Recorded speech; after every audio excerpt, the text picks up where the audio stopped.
أعوذ بالله من الشيطان الرجيم. بسم الله الرحمن الرحيم. الحمد لله رب العالمين الرحمن الرحيم مالك يوم الدين إياك نعبد وإياك نستعين اهدنا الصراط المستقيم صراط الذين أنعمت عليهم غير المغضوب عليهم ولا الضالين.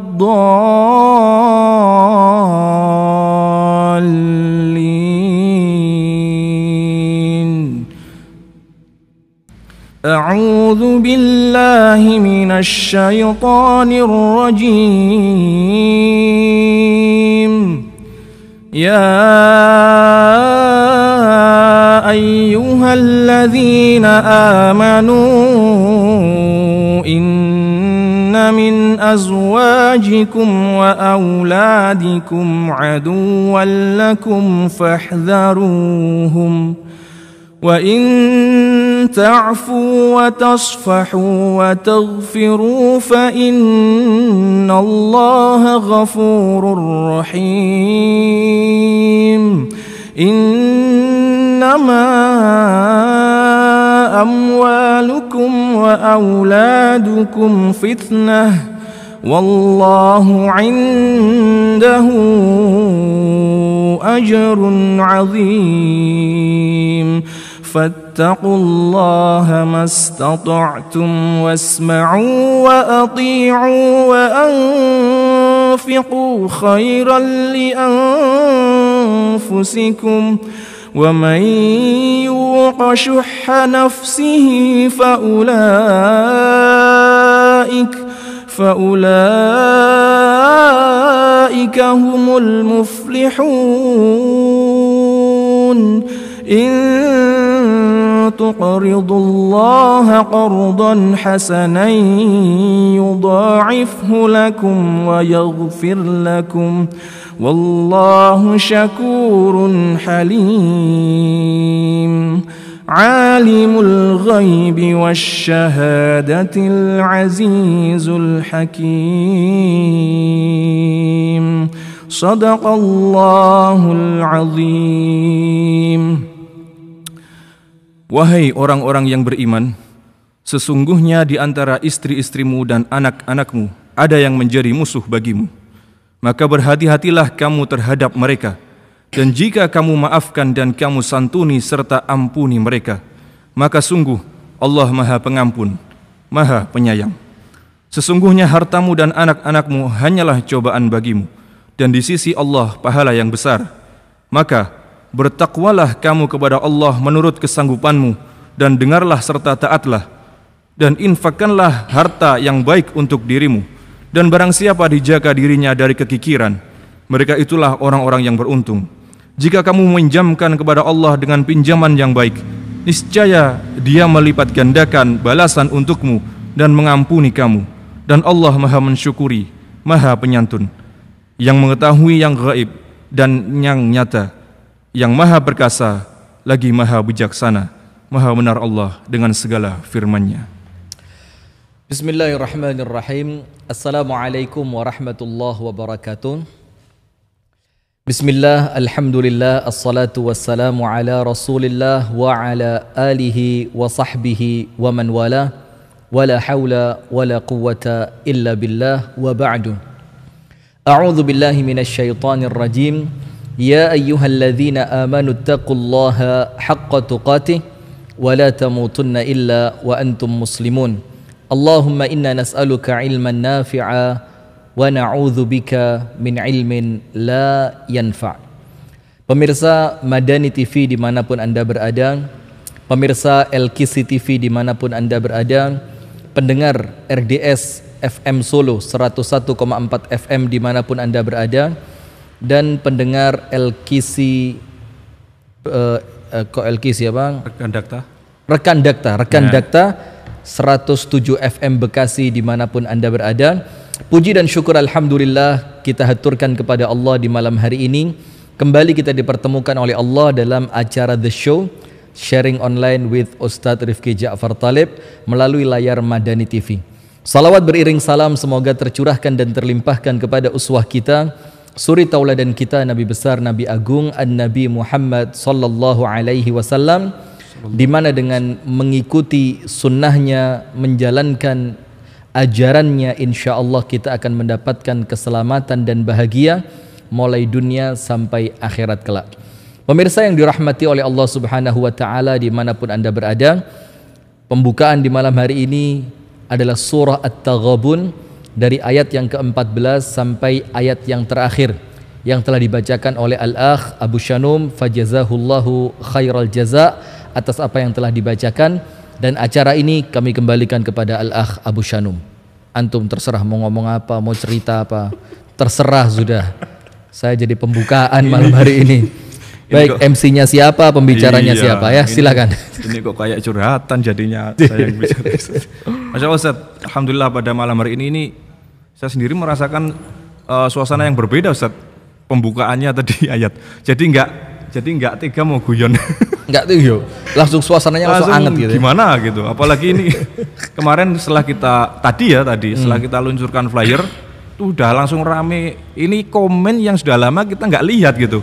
Ini sesuai dengan Masya Allah Ustaz, suasana saya, pas suasana yang gitu sedang ya. saya alami sesuai dengan keadaan saya. Ya Allah Ustaz, mewakili perasaan. Waduh. Ini udah judul yang memang kebiasaan kita biasanya seperti itu. Seperti itu. Seakan-akan menjawab keresahan. Masya Allah. Jadi setelan pabrik ya saya. Setelan pabrik. Kembali besar. Tapi insya Allah temanya juga insya Allah mendatangkan manfaat. Amin. Bagaimana Allah Abu Shanum? Nah, tema pada malam hari ini yaitu tak lagi sanggup memaafkanmu. Waduh. Sebenarnya ada dua sisi Ustaz, ya, ketika tema ini muncul. Jadi ada kalanya itu tak sanggup lagi memaafkan, tetapi suasananya itu masih berusaha untuk mempertahankan. Jadi belum tentu melepas. Tak sanggup memaafkan, artinya dia tidak memaafkan tapi tetap dipertahankan rumah tangga. Itu atau yang memaafkan, tetapi harus melepas. Jadi ada kalanya aku mau memaafkan, tapi enggak lagi bersama gitu. Iya. Jadi dimaafkan itu dengan syarat perpisahan. Dengan syarat perpisahan. Waduh, berat juga ya. Ini kok ini jadi part 2 ada nggak ini? Bisa jadi ya. Karena kan awalnya tema ini pemirsa seperti yang telah kita sampaikan bersama Al-Akh Abu Shanum di acara The Show yang sebelum ini. Ketika kita live dari Kota Malang, itu kita kan sempat ada pertanyaan, Ustadz, sampai batas mana saya memaafkan suami saya? Akhirnya kan kita beri kisi-kisinya lah. Kemudian saya sampaikan ini bisa jadi satu pengajian penuh. Dan alhamdulillah malam hari ini pun akhirnya dengan tema itu ya. Jadi temanya tak sanggup lagi memaafkanmu, tapi yang akan kita sampaikan adalah sampai batas mana rumah tangga itu harus kita pertahankan. Atau di posisi mana Anda diberikan kelonggaran atau diberikan diberi kelonggaran, diberi uzur untuk kemudian Anda memutuskan perceraian, atau mungkin bahasa ibu-ibu zaman sekarang, saya udah nyerah. Kira-kira seperti itu. Terus karena basicnya untuk kebanyakan yang ingin mempertahankan itu Ustaz, masalah anak terutama, kemudian kalau ada 3 faktornya. Oh ya. Nanti dulu jangan dipotong. Oke, siap. Nah, itu kan yang sudah masuk ya. Terus kemudian apalagi kira-kira yuk? Anak, terus nafkah. Kemudian terus udah nggak punya lagi atau jauh dari saudara, seperti itu. Jadi bingungnya di permasalahan seputar. Salah satunya gini, sudah terlanjur merasa nyaman. Dia udah merasa nyaman dengan pasangannya, sehingga walaupun pasangan itu seakan-akan telah mengkhianati, itu dia merasa kayak, tapi saya nyaman sama dia gitu loh. Kalau bahasa sekarang itu apa? Bucin. Udah terlanjur bucin banget, jadi dibohongin juga tetap, dikerjain juga tetap, seperti itu kira-kira. Mungkin nanti pemirsa juga bisa menambahkan alasan-alasan lain, karena kan pecahannya boleh, silakan ditulis ya. Jadi memaafkan atau Apa alasan Anda setelah dikhianati tapi Anda tetap mempertahankan rumah tangga itu? Begitu kira-kira. Ya, atau kebingungan apa sebenarnya sudah mantap, cuma ada sesuatu hal yang masih menjadi ganjalan gitu untuk kemudian. Nah, nanti silahkan pemirsa bagi yang ingin bertanya, tentunya setelah materi ini tersampaikan oleh Ustadz, silahkan nanti langsung di kolom komentar YouTube saya Berdakwah TV, Madani TV, atau di fanpage Ngaji Bareng Ustadz Rifki Ja'far Tholib. Nanti mohon diselesaikan dulu materinya untuk menyimak materi ini. Terlebih baik lagi kalau bawa catatan Ustadz ya, sambil mencatat poin-poinnya, supaya nanti nggak terjadi pengulangan pertanyaan yang sebenarnya sudah ada jawabannya pada materi yang sudah disampaikan oleh Ustadz. Jadi kami lihat pun di sini acara belum mulai sudah pertanyaannya sudah ada. Jadi lebih kepada curhat sih. Lebih kepada curhat, Masya Allah. Tapi ya mungkin ini salah satu yang bisa mewadahi pemirsa Ustadz, yang sudah mungkin sudah nggak tahu lagi harus ngomong sama siapa gitu loh. Ada kalanya seperti ya Allah, berat sekali, Masya Allah. Kadang-kadang tembok itu lebih memahami kita dibanding manusia. Waduh. Ya, untuk bersandar kan? Untuk bersandar. Kau wasal. Kadang-kadang jadi tembok itu nampaknya lebih bisa jadi soulmate dibanding manusia. Ketika bahu tak lagi bisa untuk bersandar, maka tembok pun jadi. Maka masih ada bantal untuk tidur. Udah kita mulai aja ya. Baik. Bismillah. Bismillahirrahmanirrahim. Jazakallah khair al-akh Abu Shanum atas apa yang telah dibacakan dari ayat-ayat Al-Quran tadi. Yang kemudian jujur seperti yang beliau sampaikan, akhirnya suasana kok jadi nggak bisa pengen guyon gimana, langsung kayak keteken ya, kayak ada remnya begitu. Tapi alhamdulillah, mudah-mudahan ayat-ayat yang dibacakan tadi bisa menjadikan bertambahnya keberkahan dari apa yang akan kita sampaikan, bertambahnya manfaat dari apa yang akan kita sampaikan, dan insya Allah dengan Al-Quran yang telah dibacakan, semoga menjadi jalan keluar dari semua masalah-masalah kita dan menjadi pemuncul rasa bahagia untuk orang-orang yang sedang merasa gundah gulana. Allahumma amin. Pemirsa yang dirahmati oleh Allah Subhanahu wa Ta'ala, pemirsa Madani TV dimanapun Anda berada, di malam hari ini saya sudah mencatatkan 6 poin. Tak lagi sanggup memaafkanmu.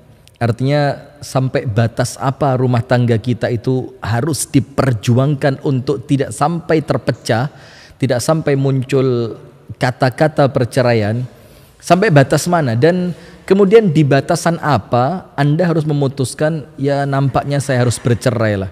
Karena perceraian itu pun ketika dijalankan sesuai dengan syariat, ketika kemudian alasannya adalah alasan yang dibenarkan oleh syariat, kemudian ada niatan-niatan yang baik dari perceraian itu, maka tentu itu pun bukan suatu aib, bahkan bisa jadi itu menjadi solusi yang terbaik. Nah, pemirsa yang dirahmati oleh Allah Subhanahu wa Ta'ala, tak sanggup lagi memaafkanmu.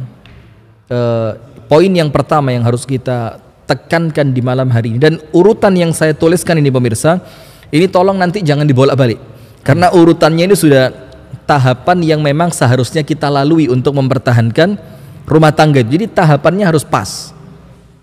Dan qadarullah, entah kenapa, karena memang tentu semua karena Allah Subhanahu wa Ta'ala. Beberapa hari sebelum judul ini muncul, kebetulan saya membaca satu kitab berbahasa Arab, judulnya itu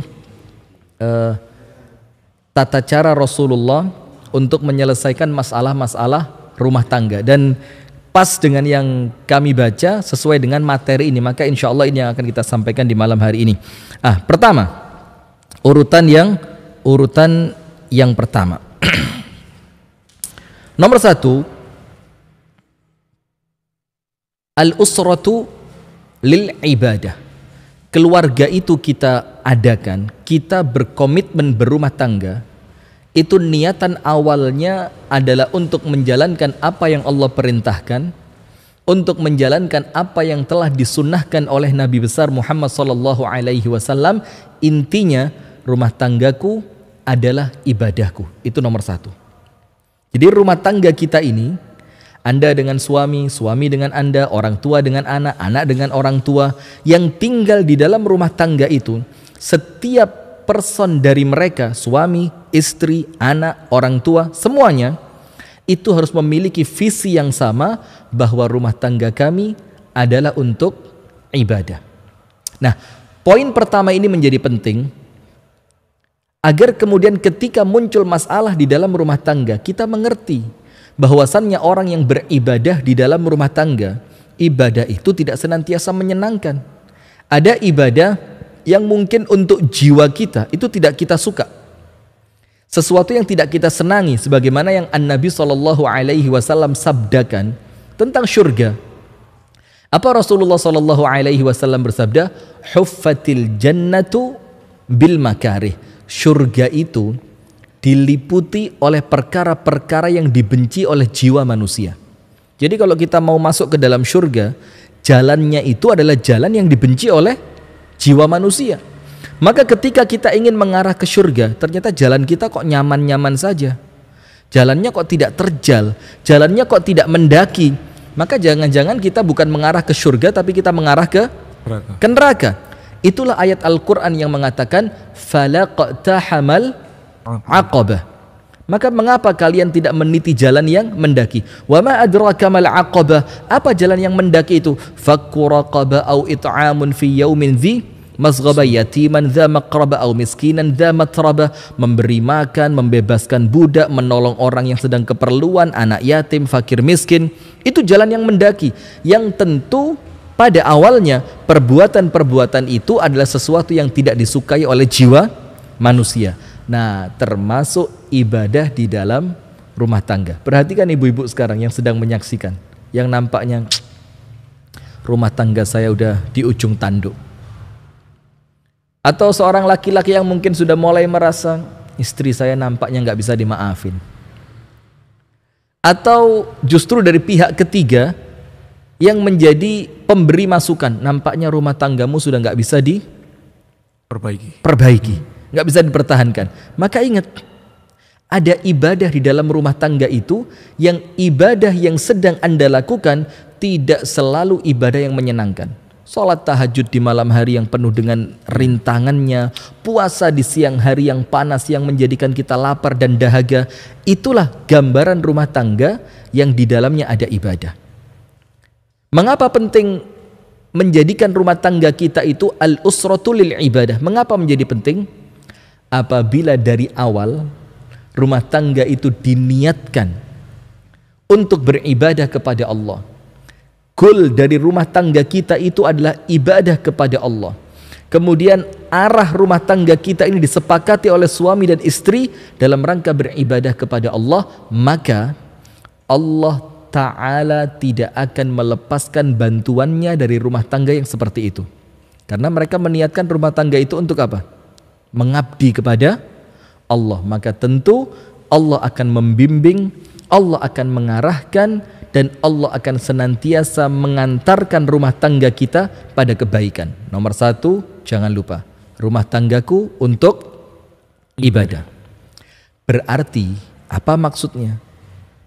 Ketika rumah tangga itu sudah tidak menjadi wasilah dalam rangka beribadah kepada Allah, di dalam rumah tangga itu tidak ada tolong menolong untuk taat kepada Allah, di dalam rumah tangga itu tidak lagi menjadikan kita mendulang pahala, tapi boleh jadi semakin hari semakin menambah dosa, maka sudah mulai difikirkan, dipertahankan nggak rumah tangga ini? Paham nggak? Ibaratnya gini Ustaz ya, ketika seseorang itu membangun sebuah rumah, artinya kan keluarga ini tempat bernaung ya, tempat bernaung bersama. Artinya ketika dibangun masing-masing harusnya itu saling mendukung, saling mungkin yang suami ini adalah seorang pemimpin yang mestinya menegakkan pilar-pilar untuk penguat pondasi rumah tangga, sementara si istri menghias rumah sebagai pelindung atau membenahi atap. Artinya semuanya berkesinambungan. Ternyata hanya satu yang ngoyo, sementara si suami justru malah menggerogoti pilar-pilar itu. Nah itulah, maka atau sebaliknya harus ada dari kedua belah pihak. Nanti insya Allah itu pada poin yang ke-5 itu. Jangan buru-buru. Jangan buru-buru. Ini materi bisa cepat habis, nggak seperti sinetron Tersanjung zaman itu sampai tersanjung berapa itu kan? Cinta Fitri. Cinta Fitri, yang baru-baru ini. Tahu nggak? Tahu. Oh tahu lah. Tahu. Kelihatan kalau sudah tua. Enggak, Oh belum. enggak ya? Saya kelahiran 95. Setelah usia saya 10 tahun. Sudah baik. Nah, maka artinya pemirsa yang dirahmati oleh Allah, kapan kita pertahankan rumah tangga kita itu? Kapan kita harus senantiasa memaafkan pasangan kita? Kapan kita senantiasa memberikan uzur kepada pasangan kita ketika mereka senantiasa melakukan kesalahan dan kekhilafan?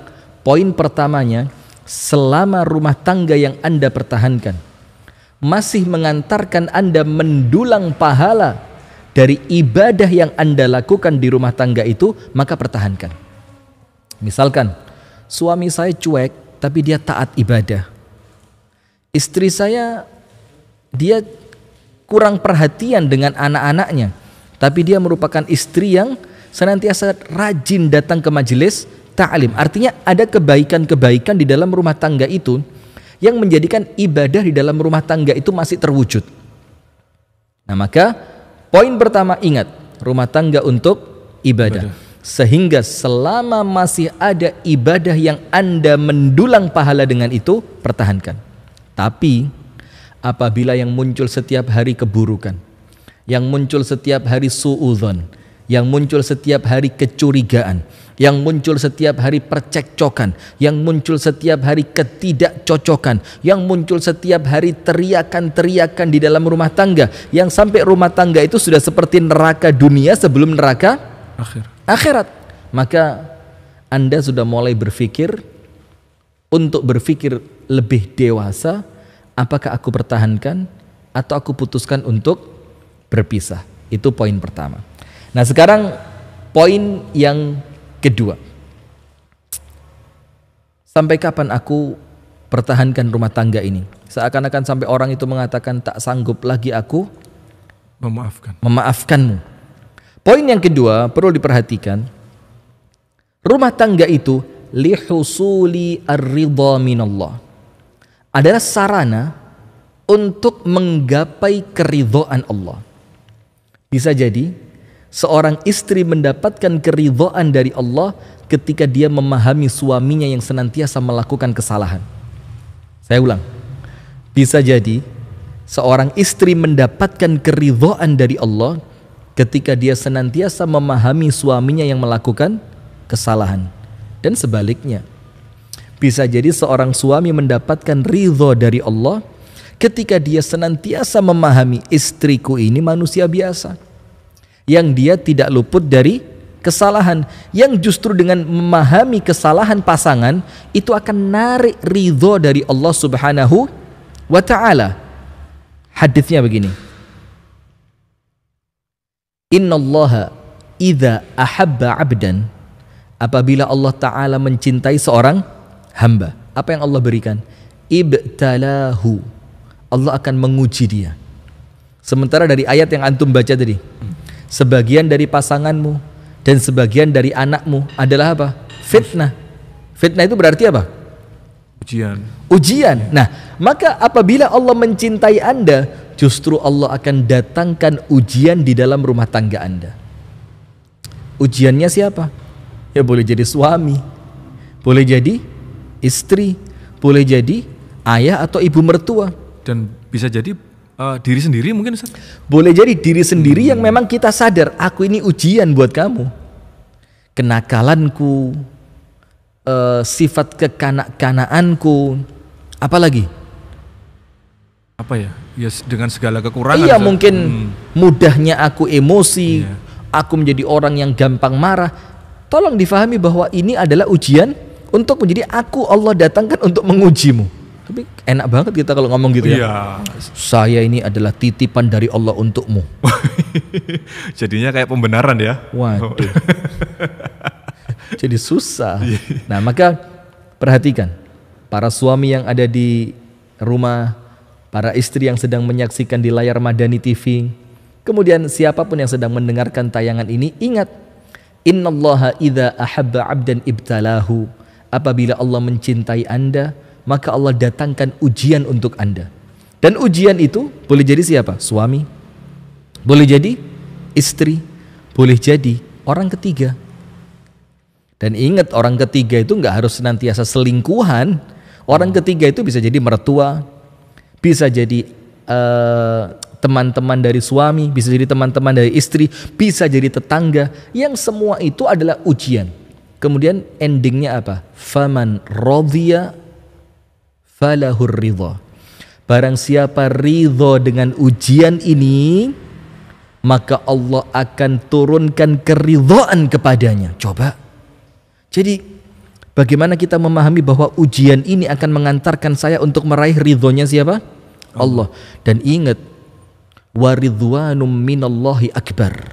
Keridhaan dari Allah itu puncaknya pencapaian manusia. Terus ketika kita mampu mencapai puncak pencapaian itu, harus dengan melewati suami yang senantiasa salah, harus dengan melewati istri yang senantiasa salah, harus dengan melewati anak-anak yang menjadi ujian. Kenapa tidak? Karena di ujung perjalanan kita yang kita dapatkan adalah pencapaian terbesar, yaitu adalah ridho dari Allah. Faman radhiya falahur ridha. Barang siapa bersabar ridho atas ujian Allah ini, maka Allah akan ridho kepadanya. Maka sebaliknya, waman sakhita falahus sukht. Barang siapa yang murka dengan ujian yang Allah berikan kepadanya, maka Allah pun akan murka kepadanya. Coba tinggal kita pilih. Saya mau mendapatkan ridhonya Allah atau saya ingin mendapatkan kemurkaan dari Allah.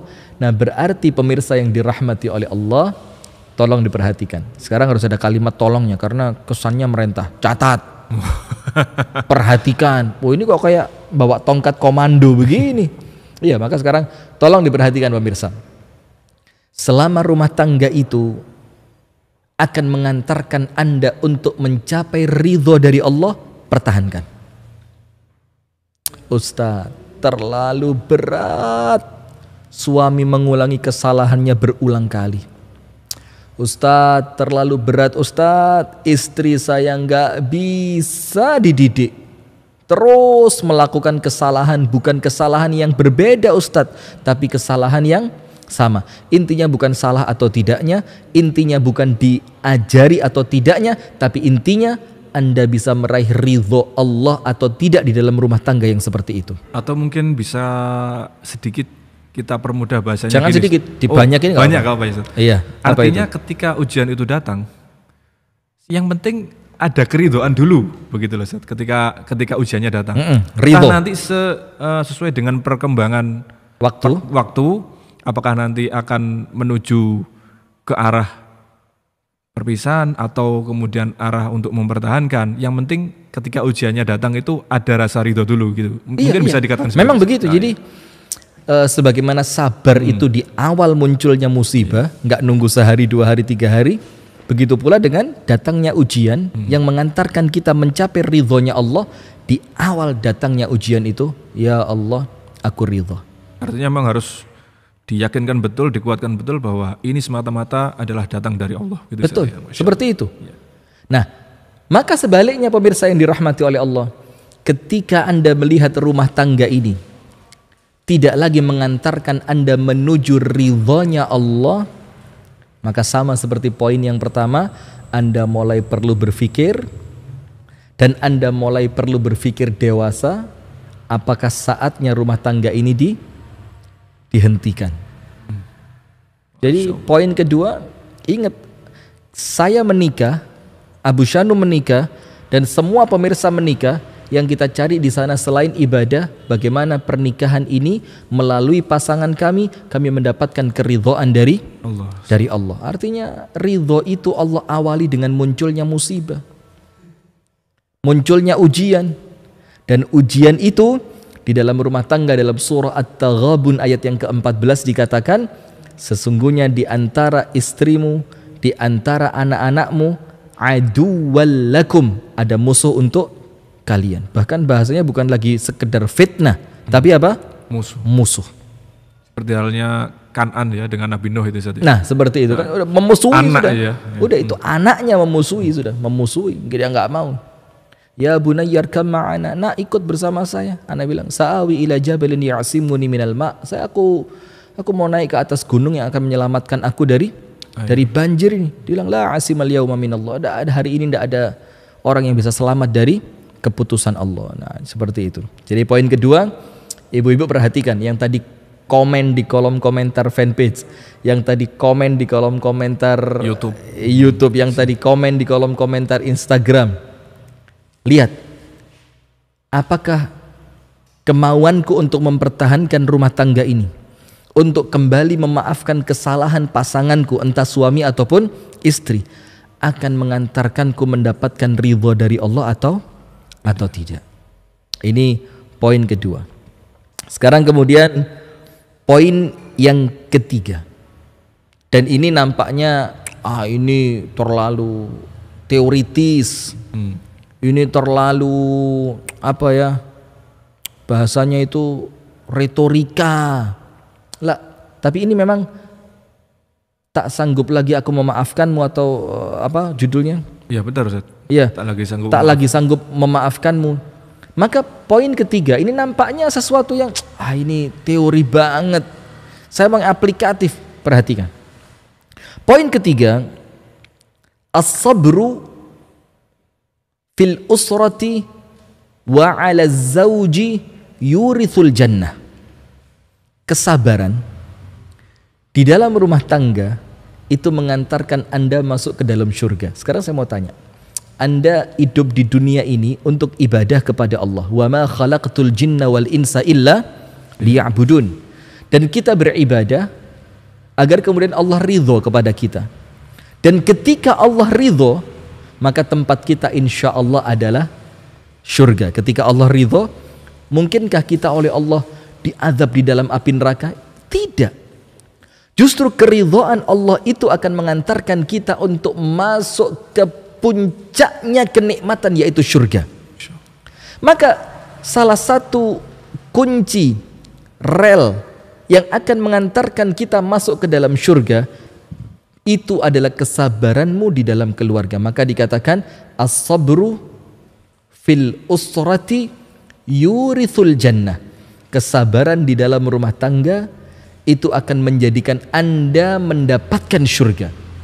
Terus, kalau memang Anda dengan sabar itu akan dapat surga, terus kenapa harus nggak sabar? Padahal yang Anda cari apa? Surga. Nah sekarang Allah bilang, surgamu tergantung kesabaranmu.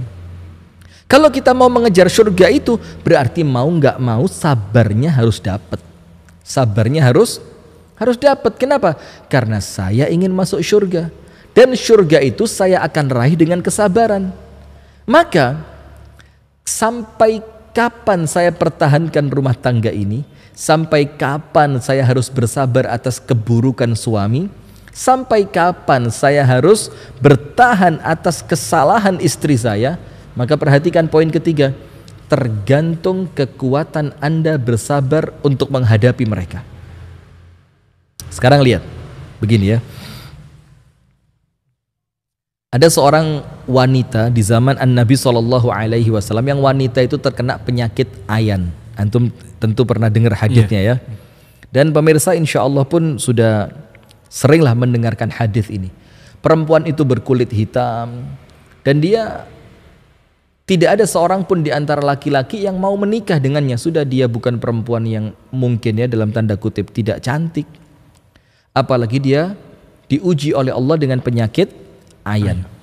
Kemudian perempuan itu mendatangi An-Nabi SAW. Lihat indahnya cerita ini. Dia datang ke hadapan Rasulullah SAW. Kemudian dia nggak banyak mengeluh ini, dia to the point. Apa yang dia harapkan disampaikan di hadapan Rasulullah. Kemudian perempuan itu mengatakan begini, Ya Rasulullah, inni usra. Wahai utusan Allah, aku terkena penyakit ayan. Na'udzubillah min syarri dzalik, a'azzanallahu wa iyyakum ajma'in. Fad'ullaha li an yashfiyani. Maka mohonkan kepada Allah agar Allah menyembuhkanku. Sekarang lihat. Kita berhenti sejenak di sini. Karena di sini ada sesuatu yang berkait dengan rumah tangga kita. Di awal cerita ini, perempuan itu menganggap kebaikannya ada pada kesembuhan.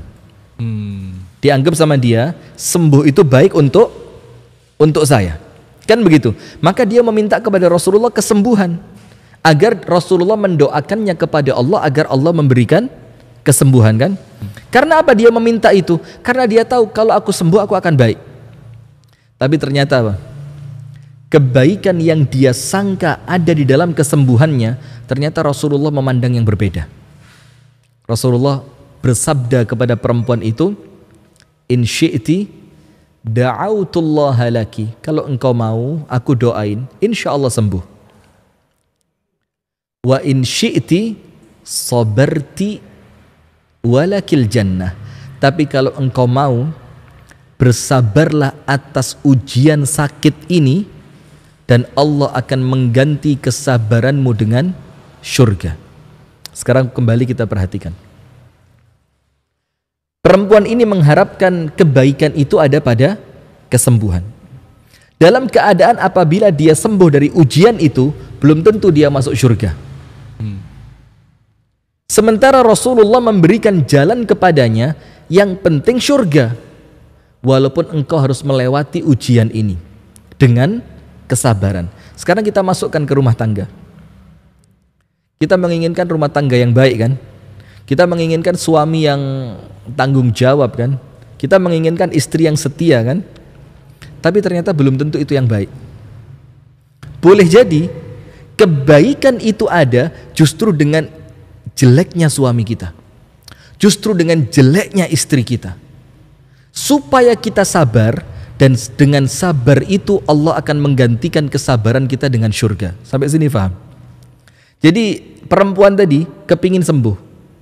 Kalau kita masukkan ke rumah tangga, pengen suami yang baik, pengen istri yang baik, pengen rumah tangga yang tanpa masalah. Ternyata justru dengan ujian itu mengantarkan kebaikan. Syaratnya sabar.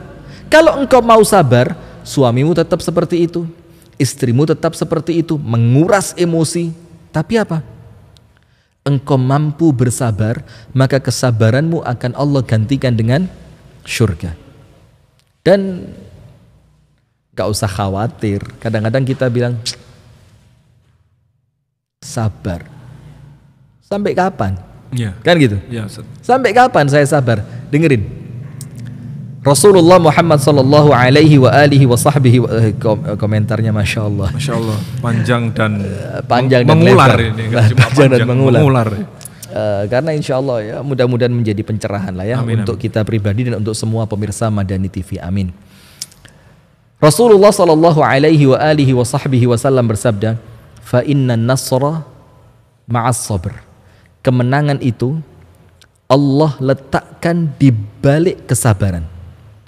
Kemenangan itu artinya apa? Bahagianya rumah tangga, bahagianya kita dengan anak-anak yang Allah titipkan kepada kita, bahagianya kita dengan kelak Allah akan menjadikan kita meraih syurga. Itu kemenangan. Kemenangan itu yang pertama, yang kita saat ini belum tahu. Boleh jadi kemenangan yang Allah siapkan di balik kesabaran Anda. Kemenangannya apa? Sifat suami yang berubah menjadi baik setelah Anda bersabar. Sifat istri yang semakin baik setelah sebelumnya Anda bersabar. Atau kemenangan itu Allah berikan kepada Anda lewat anak-anak yang begitu menyenangkan setelah Anda melewati fase kesabaran. Boleh jadi kelak di akhirat Allah akan muliakan Anda setelah kesabaran Anda di dunia ini dengan Allah masukkan Anda ke dalam syurga. Jadi sabar itu bukan sesuatu yang teoritis. Bahkan disebutkan di dalam Al-Quran, innallaha ma'as sabirin. Allah bersama orang-orang yang sabar. Apa artinya Allah bersama orang-orang yang sabar? Ma'iyatullah. Apa arti ma'iyatullah? Nusratullah. Bersamanya Allah dengan kita ketika kita mampu sabar, itu ditafsirkan oleh para ulama, nusratullah, pertolongan dari Allah. Pertahankan. Karena selama Anda mampu sabar, pertolongan Allah senantiasa ada bersama Anda. Coba ada komentar yang mulai menggelitik nggak? Oh, banyak Ustaz, ini sampai banyak. Bingung milihnya ini. Bingung ini, nanti insya Allah kita kulik. Iya, kita kulik.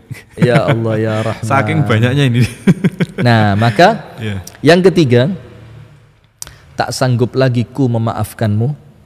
Atau sampai kapan sih kita harus memaafkan dia? Sampai kapan sih bahtera rumah tangga ini harus kita pertahankan? Selama Anda masih menginginkan balasan baik dari Allah di balik kesabaran yang Anda ikhtiarkan saat ini dari pasangan Anda. Wa ja'alna ba'dukum li ba'din fitnatan atasbirun. Ayatnya jelas, ini kaidah dalam Al-Qur'an, rumus. Kami jadikan sebagian dari kalian untuk sebagian yang lainnya sebagai apa? Ujian. Kata kuncinya apa? Atasbirun. Apakah kalian mampu bersabar? Bahkan kalau kita nggak sabar, kita punya apa selain itu? Iya. Coba. Padahal itu udah yang paling terakhir ya. Yang kita Udah, punya. ini nampaknya sabar ini sudah apa ya? Effort yang paling gede udah, yang paling besar ini. Sesuatu yang paling saya harapkan mendatangkan kebaikan. Sesuatu yang paling besar yang saya harapkan mendatangkan jalan keluar. Sesuatu yang paling besar yang saya harapkan dengan ini Allah akan menurunkan pertolongan ajaibnya kepada saya. Sabar. Maka sampai kapan Anda pertahankan rumah tangga ini? Ketika Anda masih yakin bahwa kesabaran Anda akan mendatangkan buah yang manis.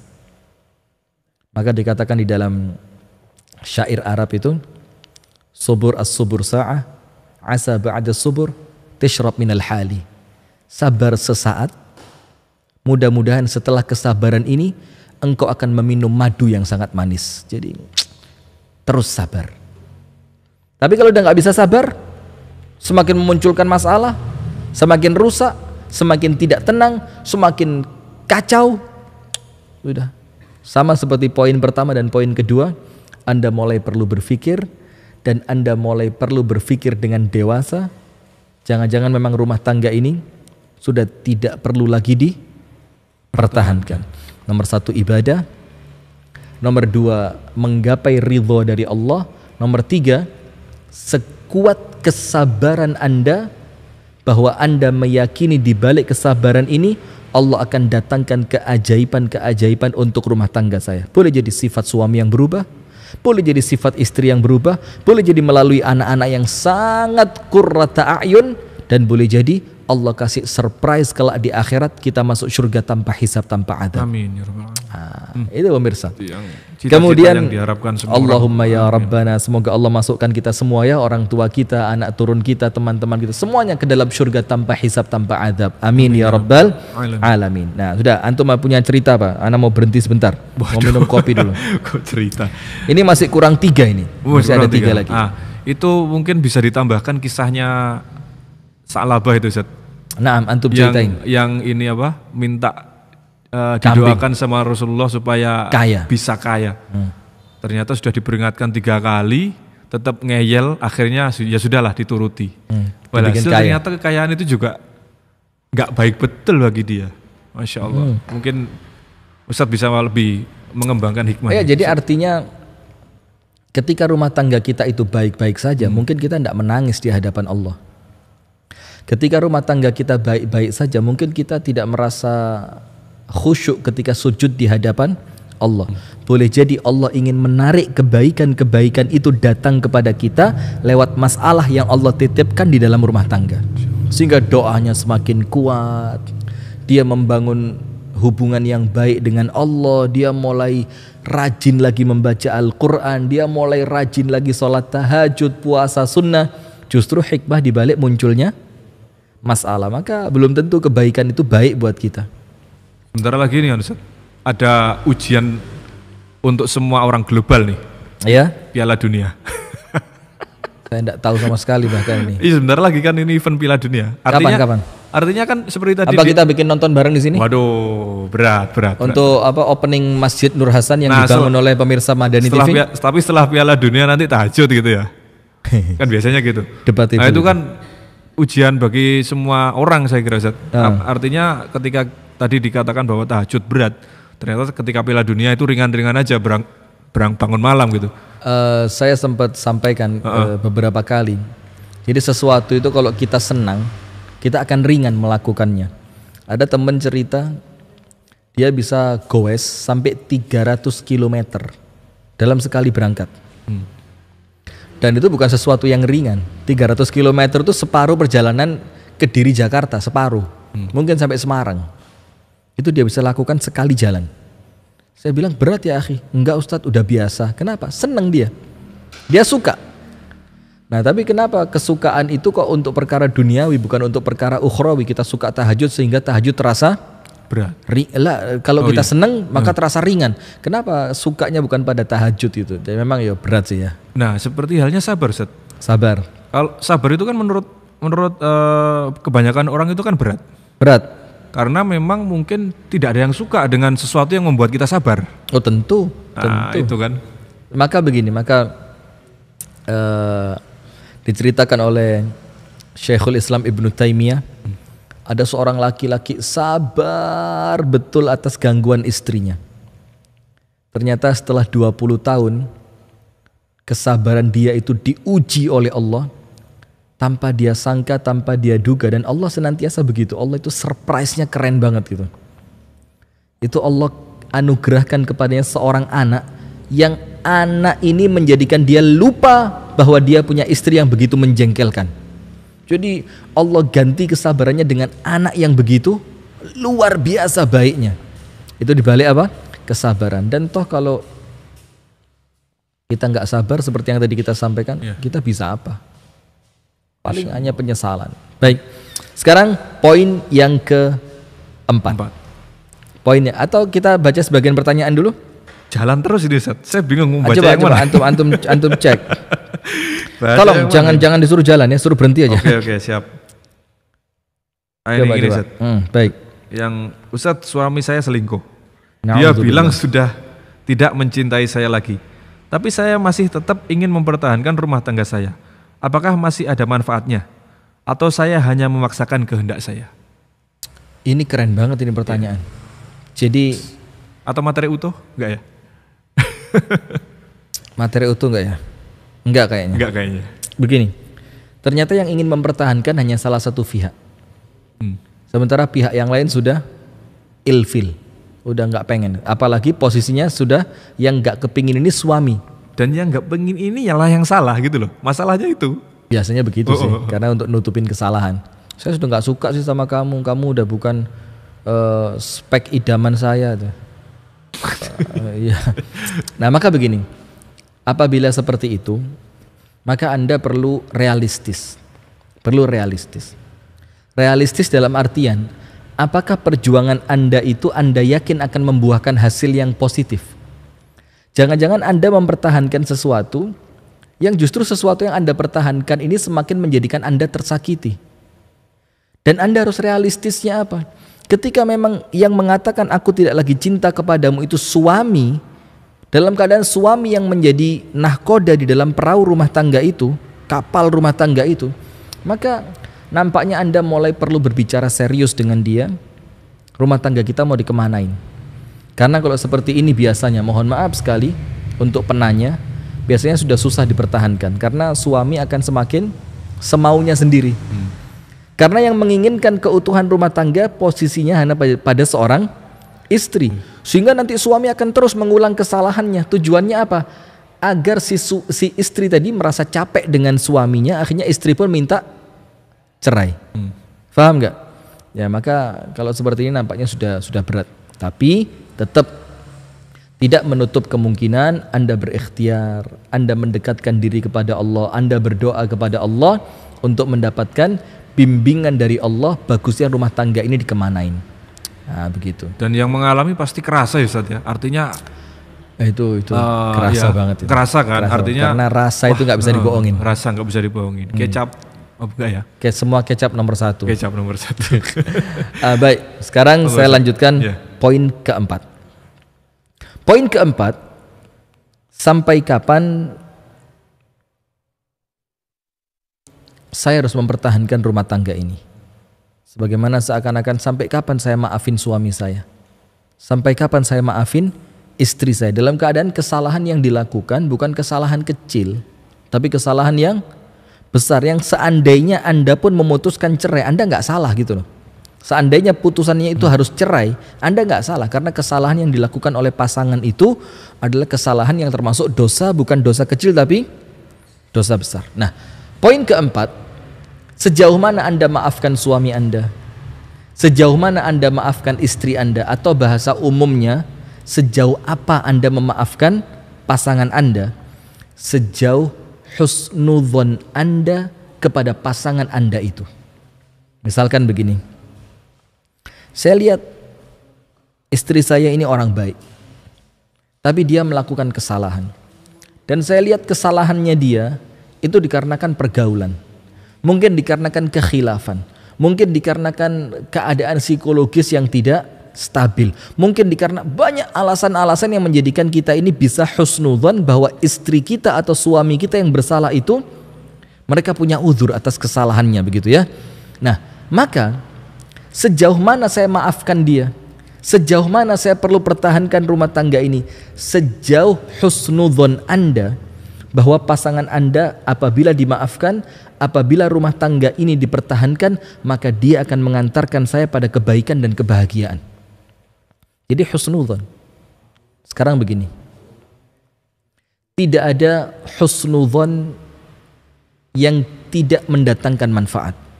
Artinya semua husnudzon insya Allah pasti manfaat. Semua husnudzon pasti manfaat. Begini, Ustadz, ternyata husnudzon saya nggak kejadian. Saya merasa ditipu sama dia. Minimal Anda dapat pahala husnudzon. Apalagi ketika husnudzon Anda itu kesampaian. Maka selain dapat pahala husnudzon, Anda pun mendapatkan kebaikan hasil dari husnudzon Anda. Kenapa begitu? Kita punya satu dalil yang sangat menyenangkan, di mana Allah Subhanahu wa taala berfirman, ana, dikatakan oleh Allah taala di dalam firman hadits qudsinya, ana 'inda dhanni 'abdi bi. Aku, kata Allah taala, senantiasa sama dengan prasangka hambaku terhadapku. Nah, sekarang prasangka baik kita kepada Allah itu melalui manusia, melalui pasangan kita. Dia orang baik ya Allah, dia orang ibadah ya Allah, dia orang yang sopan ya Allah, dia orang yang menyenangkan ya Allah, dia orang yang tanggung jawab ya Allah. Maka saya berhusnudzon kepadanya ya Allah, dan jadikan husnudzonku itu betul-betul ada padanya ya Allah. Seperti itu. Jadi ketika Anda husnudzon, artinya begini, pasangan saya ini baik, maafin dia.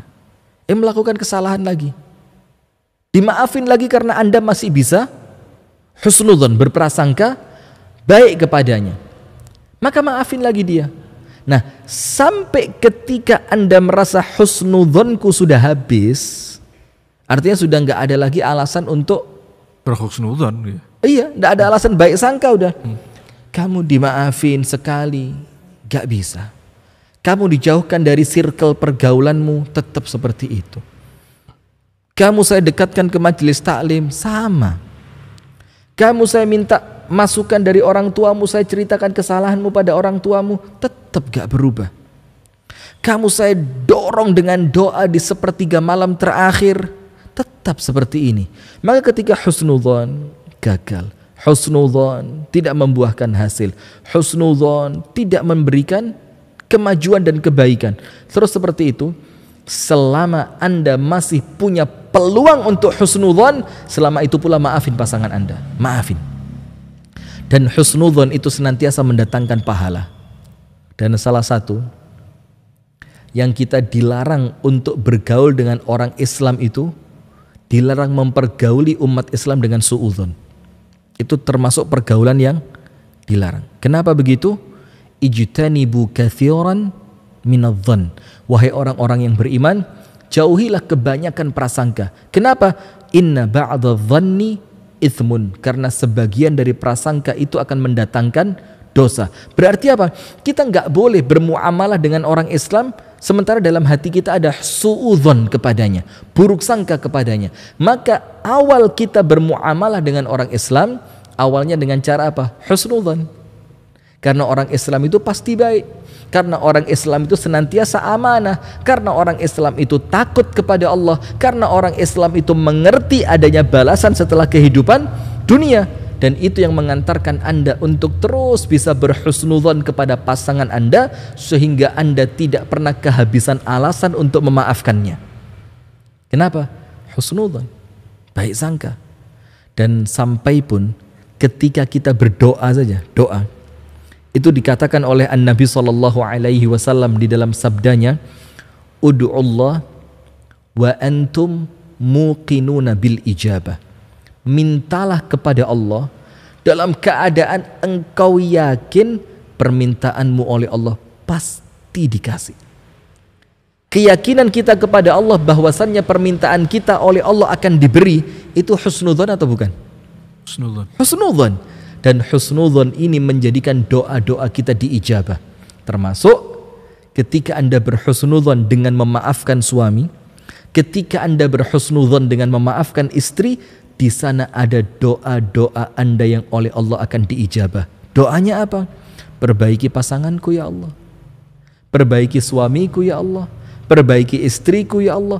Dari husnudzon itu akan mendatangkan doa-doa yang diijabah. Maka sembari Anda berhusnudzon kepada pasangan, Anda berhusnudzon kepada Allah, saat itu pula manfaatkan untuk berdoa kepada Allah sehingga doa Anda itu akan diijabah oleh Allah dengan husnudzon yang Anda miliki. Itu poin yang keempat. Jadi terus husnudzon, bahwasannya ketika rumah tangga ini aku pertahankan, dia akan mendatangkan kebaikan. Jadi husnudzon. Tapi kalau husnudzonnya sudah hilang, seperti poin pertama, kedua, ketiga, poin keempat pun sama. Ketika Anda tidak lagi mampu husnudzon, udah, nampaknya rumah tangga ini nggak perlu dipertahankan. Buat apa rumah tangga yang adanya cuma suudzon? Coba, apa nikmatnya keluar rumah dicurigain? Pergi ke sana diawasin, pergi ke sini nggak pernah lepas dari di mana, ngapain, sama siapa. Kita lagi duduk sama temen, cepet pulang ya. Nampaknya rumah tangga itu hanya berisi apa? Prasangka-prasangka yang buruk. Nggak nyaman. Antum nyaman nggak kalau diawasin, dicurigain? Nggak nyaman. Begitu pula istri kita, begitu pula suami Anda yang ada di rumah, pemirsa yang dirahmati oleh Allah. Maka selama Anda masih mampu husnudzon, selama itu maafin dia. Dan kita berdoa kepada Allah semoga husnudzon Anda tidak sia-sia. Amin ya rabbal alamin. Tapi ketika yang muncul adalah suudzon, buruk sangka, suami saya ini Ustadz nggak bisa, dia udah berulang kali. Istri saya ini Ustadz udah kartu mati udah. Coba kalau udah seperti itu, Anda mau mempertahankan apa?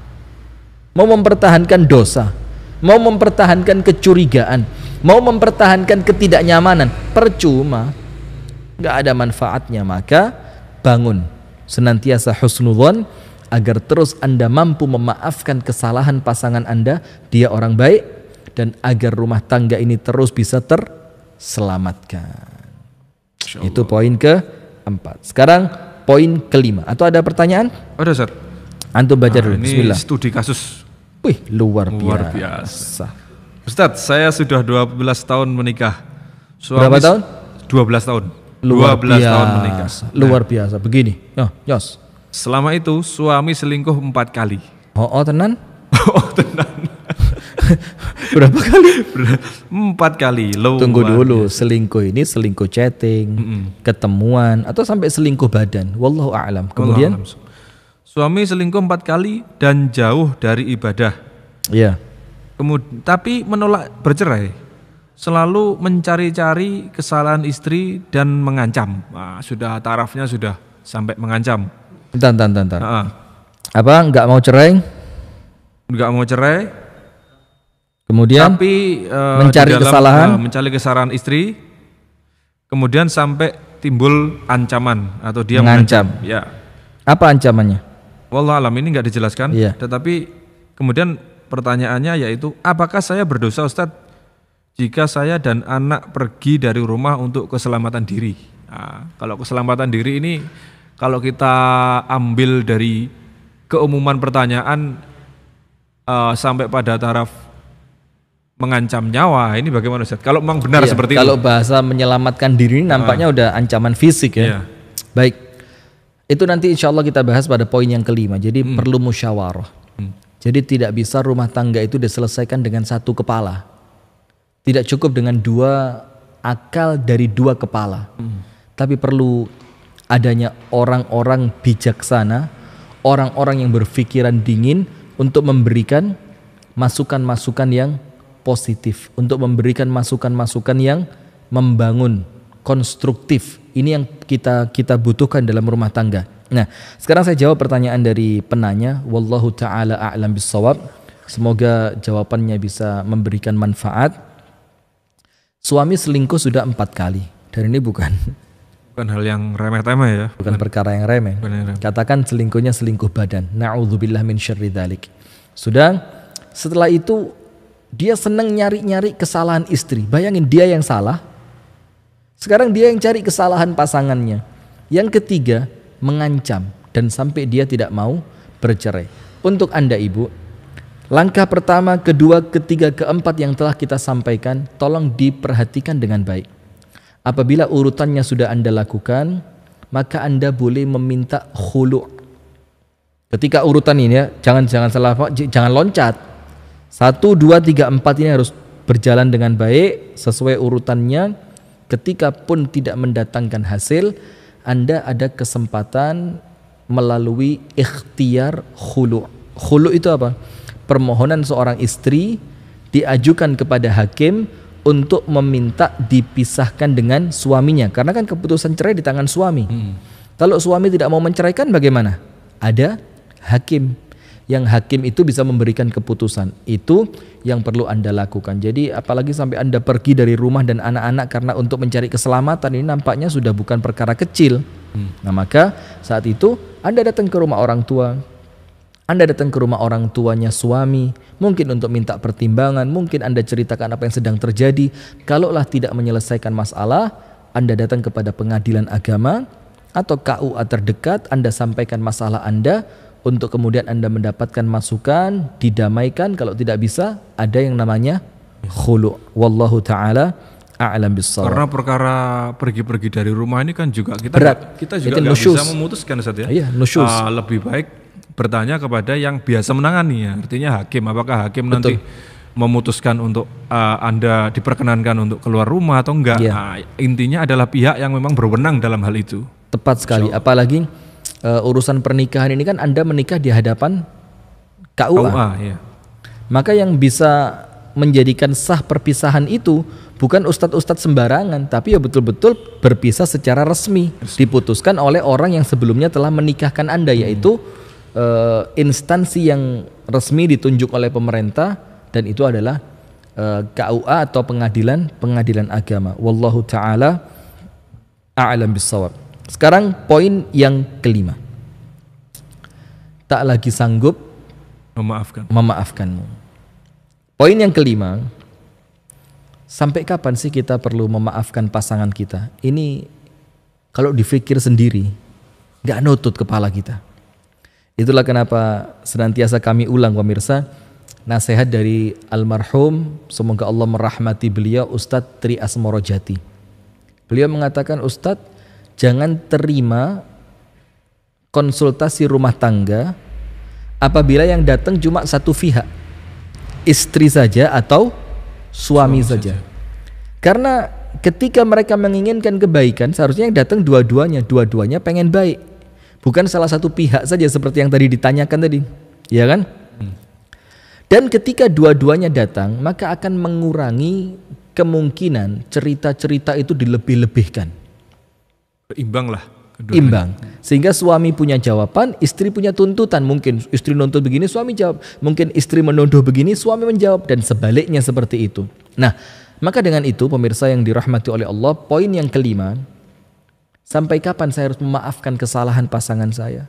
Sampai kapan saya harus bersabar atas kekurangannya? Sampai kapan bahtera rumah tangga ini perlu terus dipertahankan dari badai yang menghantamnya? Musyawarah. Poin kelima apa? Musyawarah.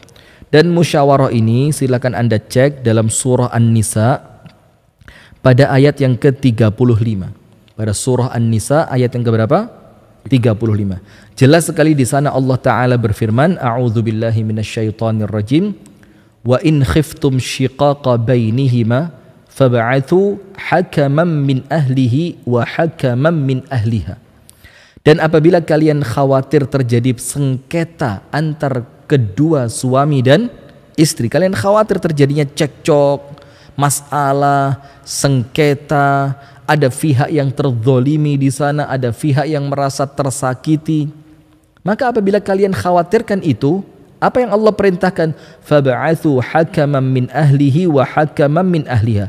Maka datangkan untuk rumah tangga itu, suami dan istri tadi, seorang juru damai dari keluarganya suami dan juru damai dari keluarganya istri, 2 orang. Jadi penengahnya bukan satu. Dan disebutkan oleh para ulama, kalaupun penengahnya satu, maka orang yang netral. Bukan dari istri, bukan dari suami. Mungkin seorang ustadz atau seorang konsultan rumah tangga, atau seperti Allahyarham Dadang Hawari apa itu. Tapi ketika itu dari pihak istri, maka harus ada juga dari pihak suami. Nah, seperti itu. Dan Allah Ta'ala firmankan, iyurida islahan yuwaffiqillahu bainahuma. Dan apabila niatan mereka tulus untuk memperbaiki, Allah Ta'ala yang menjanjikan, Allah akan mudahkan mereka mendapatkan kebaikan. Ingat loh ya, niatannya apa? Memperbaiki. Suami datang, istri datang, perwakilan dari pihak istri ada, perwakilan dari pihak suami ada. Iyurida islahan yuwaffiqillahu bainahuma. Sekiranya mereka menginginkan kebaikan, niscaya Allah memberi taufik kepada suami istri itu, memberi jalan. Allah akan tunjukkan, ini loh jalan kebaikanmu, ini loh cara menyelesaikan masalah rumah tanggamu, ini loh jalan keluarnya, ini loh jalan tengahnya, apabila niatan itu adalah niatan untuk memperbaiki. Nah, maka bagaimana? Poin yang kelima, sampai kapan saya maafin dia? Musyawarah. Tanya sama keluarga, bagaimana ini, suami saya seperti ini, anakmu begini, dan saya disifati seperti ini. Jadi dari pihak istri ada, dari pihak suami juga ada, sehingga apa? Seimbang. Musyawarah. Sampai dikatakan di dalam hadis yang sahih, tidak akan pernah rugi orang yang bermusyawarah. Jadi tidak akan rugi. Kenapa? Karena setiap perintah Al-Quran pasti mendatangkan keberkahan. Apabila Al-Quran memerintahkan Anda untuk bermusyawarah, apabila Al-Quran memerintahkan Anda untuk mengambil penengah dari istri dan penengah dari suami, dan itu Anda amalkan dengan niatan untuk memperbaiki diri, di sana ada keberkahan. Apa maksud dari keberkahan ini? Salah satunya adalah jalan keluar dari masalah yang kita hadapi. Jadi jangan segan untuk senantiasa bermusyawarah. Maka bismillah, musyawarah. Sampai kapan saya maafin dia? Karena ketika ada musyawarah, maka pemikiran yang ada itu bukan sekedar pemikiran istri yang terus merasa terzolimi, bukan sekedar pemikiran suami yang terus merasa ingin menang, tapi ada 2 orang yang berpikiran netral, yang berpikiran lebih tenang, yang berpikiran lebih dingin. Maka akan mendatangkan kebaikan untuk rumah tangga itu dengan syarat apa? Antara suami dan istri sama-sama menginginkan perdamaian. Terakhir, ada pertanyaan yang udah antum cek? Wah, banyak sekali. Mungkin setelah ini antum cek ya, antum cek karena ya. Udah hampir 90 menit ini, tidak kerasa ya Allah, ini. Dan memang padat betul. Seharusnya 2 sesi nih ya, sehingga saya punya banyak cerita seharusnya. Cuma memang karena saya mau sampaikan dulu poin-poinnya. Nanti insya Allah kalau ada kesempatan kita akan ceritakan beberapa kasus di mana seorang istri yang maafin suaminya terus sampai hampir putus asa, ternyata tiba-tiba suaminya tobat. Dan sebaliknya ada seorang suami yang maafin istrinya terus, subhanallah, apa yang terjadi? Ternyata istri itu mendatangkan kebaikan untuknya ketika ada masalah dari suami, istrinya yang nyelesain. Nah, itu ada cerita-cerita semacam itu, tapi insya Allah lain kesempatan. Nah, sekarang yang terakhir, nomor 1, jangan lupa, tak sanggup lagi memaafkanmu, maka sampai kapan kita maafin pasangan kita? Sampai kapan kita pertahankan rumah tangga ini ketika di rumah tangga itu masih mengantarkan Anda untuk ibadah kepada Allah? Yang kedua, selama Anda yakin kesabaran Anda, perjuangan Anda akan mendatangkan ridho dari Allah. Yang ketiga, selama Anda masih mampu bersabar dan kesabaran itu akan membuahkan kebaikan. Kemudian yang keempat, sepanjang husnudzon Anda kepada pasangan, sepanjang itu pula Anda pertahankan rumah tangga ini. Dan yang kelima, jangan lupa musyawarah. Yang terakhir, pemirsa Madani TV dimanapun Anda berada, yang terakhir apa? Jangan lupa istikharah. Jangan lupa apa? Istikharah. Istikharah itu apa sih? Istikharah itu adalah melibatkan Allah di dalam keputusan yang akan kita ambil. Dan kemudian banyak orang bertanya, Ustadz, apakah kalau setelah sholat istikharah itu petunjuknya lewat berupa mimpi? Yo, enggak harus. Bisa lewat mimpi? Boleh jadi. Kemudian apa hasil dari istikharah itu? Biasanya adalah kemantapan hati. Dan yang kurang tepat di antara kita itu menganggap sekali istikharah langsung tiba-tiba muncul keputusan. Belum tentu. Istikharah sekali, 2 kali, 3 kali, bahkan lebih dari itu. Ketika Anda belum mantap, istikharah lagi. Minta petunjuk kepada Allah. Minta diberikan kemantapan hati oleh Allah. Minta diberikan taufik, arahan oleh Allah Ta'ala. Karena ketika Allah yang mengarahkan, maka tidak mungkin salah. Maka istikharah. Kapan baiknya istikharah itu? Yo, kapanpun waktunya. Kalau mau waktu yang paling top, ya tentu ketika sepertiga malam yang terakhir, karena Allah menerima doa, Allah memberikan apa yang kita minta, Allah ampuni dosa-dosa kita di sepertiga malam yang terakhir. Maka istikharah, ya Allah, saya udah nggak tahu ini, ya Allah, saya harus memaafkan dia atau saya putuskan rumah tangga ini berhenti sampai di sini. Maka minta petunjuk kepada Allah Subhanahu wa Ta'ala dengan sholat istikharah.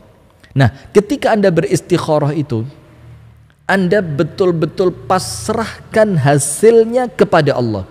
Maka istikharah itu selain memohon petunjuk arahan dari Allah atas keputusan apa yang akan Anda ambil, termasuk di dalam istikharah itu ada 2. Nomor 1, yakin bahwa Allah pasti memberikan putusan terbaik untuk Anda. Dan yang kedua, ada tawakal di sana. Nah, ini yang jangan sampai hilang dari istikharah Anda. Saya ulang ya. Ketika Anda beristikharah, maka ingat, di sana harus ada keyakinan. Anda yakin betul, ya Allah, aku yakin ya Allah, bahwa keputusan apa yang akan Engkau pilihkan untukku adalah keputusan yang terbaik untukku. Yakin aja udah. Yang kedua, ketika Anda istikharah, harus ada di sana kepasrahan. Bahasanya itu tawakal. Udahlah ya Allah, aku serahkan kepadamu, aku bertawakal kepadamu ya Allah. Wa may yatawakkal 'alallahi fahuwa hasbuh. Barang siapa yang bertawakal, pasrah betul dengan Allah, Allah cukupi dia. Allah cukupi keputusannya, Allah cukupi keamanannya, Allah cukupi kebahagiaannya, semuanya Allah cukupi. Berarti apa? Jangan lupa, sampai kapan aku maafin dia? Sampai kapan aku pertahankan rumah tangga ini? Minta petunjuk kepada Allah. Salat istikharah. Barakallahu fikum. Itu 6 poin yang telah kita sampaikan di sini. Tak sanggup lagi memaafkanmu.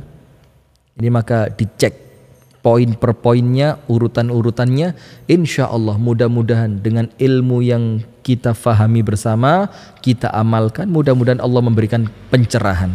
Amin ya rabbal alamin. Mungkin bisa secara singkat dibacakan Ustaz untuk sebagai kesimpulan ya. Baik. Poin 1 sampai 6 tadi Ustaz. Baik, poin 1, sampai kapan kita memaafkan, mempertahankan rumah tangga selama di rumah tangga itu masih bisa digunakan untuk beribadah kepada Allah, karena tujuan kita hidup adalah untuk ibadah. Nomor 2, selama Anda yakin maafnya Anda yang Anda berikan kepada suami, kepada istri akan mendatangkan ridho dari Allah. Yang ketiga, sepanjang Anda mampu bersabar, dan ketika Anda berikhtiar untuk sabar, yakin ada surprise yang akan Allah berikan di balik kesabaran Anda. Yang keempat, sejauh husnudzon Anda kepada pasangan. Karena husnudzon itu akan mendatangkan kebaikan-kebaikan dari Allah terhadap pasangan Anda.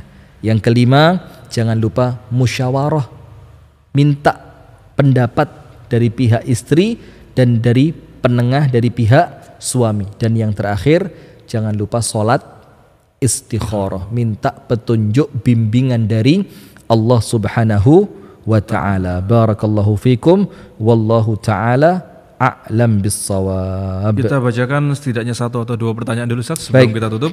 Ini Ustaz ada pertanyaan. Assalamualaikum Ustaz, bagaimana menyikapi apabila suami mengancam membuka aib istri kepada orang tuanya, padahal aib itu ada sebelum menikah, terjadinya aib itu sebelum menikah, dikarenakan sakit hati pada istri, mungkin ketahuannya baru setelah menikah atau gimana?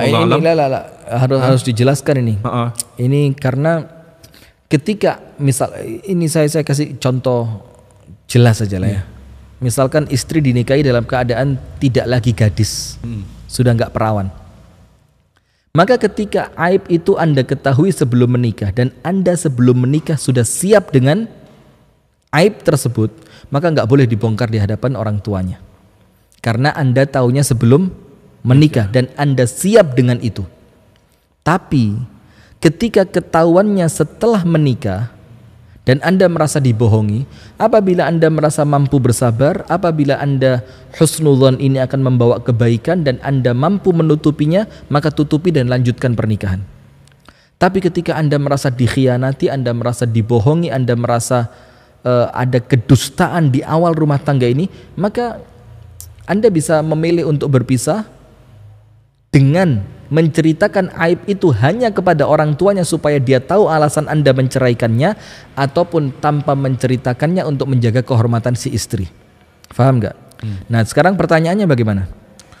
Ya pertanyaannya gini Ustaz, akhirnya apakah dimaafkan jika memang terjadi? Nah, ini saya kurang paham ini, yang memaafkan ini pihak orang tua? Maksudnya dari antum baca dari awal coba. Ya. Ustaz, bagaimana menyikapi apabila suami mengancam membuka aib istri ke orang tuanya, padahal aib itu sebelum menikah, dikarenakan sakit hati pada istri? Apakah dimaafkan jika memang terjadi? Nah, ini yang terakhir ini maksudnya. Apakah ketika si suami membongkar aibnya istri, apakah suami seperti itu perlu dimaafkan? Oh iya. Kalau saya rasa maafin saja. Karena aib itu toh sudah terjadi kan? Dan Anda mengakui memang aib itu ada pada diri Anda, sudah maafin aja.